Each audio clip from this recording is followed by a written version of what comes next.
এতিয়া আমি চাওঁ আহক গ্ৰুপ হিলিংছ কেনেকৈ কৰে বা বহুতো ক্লাইণ্টক একেলগে কেনেকৈ হিল কৰিব পাৰি।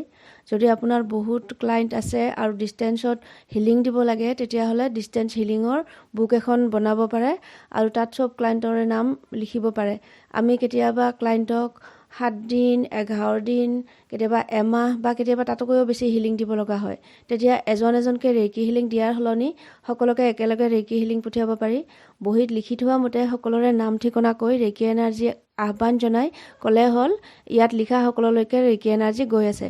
আপুনি মানুহজন চিনি নাপালেও কথা নাই, ৰেইকি এনাৰ্জি তেওঁলৈও যাব। ডিষ্টেঞ্চ হিলিং বক্সো আছে, ইয়াত সৰু সৰু কাগজত নাম ঠিকনা লিখি থোৱা হয় বা ফটো ৰাখিব পাৰি আৰু একেলগে ৰেইকি এনাৰ্জি পঠিয়াব পাৰি। ৰেইকি এনাৰ্জি টাইম আৰু স্পেচে কোনো মেটাৰ নকৰে। কাৰোবাক যদি প্ৰপাৰ টাইমো দিছে, তেতিয়াহ'লে সেই টাইমেও বৰ এটা মেটাৰ নকৰে, ইণ্টেনশ্যনে যথেষ্ট হয়। সেইকাৰণে টেনশ্যন ল'ব নালাগে কিমান টাইমত কাৰ ওচৰলৈ ৰেইকি এনাৰ্জি যাব। ইণ্টেনশ্যনে যথেষ্ট, খালি আনকণ্ডিশ্যনেল লাভ ষ্টেজত থাকিব লাগে। ছেশ্যন দিয়াৰ টাইমত খালি ইনটিউশ্যনক ফ'ল' কৰিব লাগে। এনেকৈ গ্ৰুপ হিলিঙো আছে, বহুতো মানুহে একেলগে লগ হৈ হিলিং এনাৰ্জি চেণ্ড কৰে। মাদাৰ আৰ্থ বা তেনেকুৱা বেলেগ মানুহকো এনেকৈ হিলিং পঠিয়াব পাৰি। ডিটেইলছত নাম ঠিকনা বা ফটো বা বয়সো সুধিব পাৰে।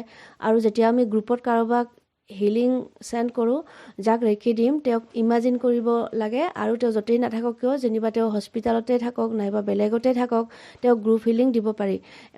এটা চাৰ্কল বনাই সকলোৱে একেলগে বহিব পাৰে আৰু ব্যক্তিজনক মাজত ইমাজিন কৰি ৰেইকি এনাৰ্জি সকলোৱে একেলগে চেণ্ড কৰিব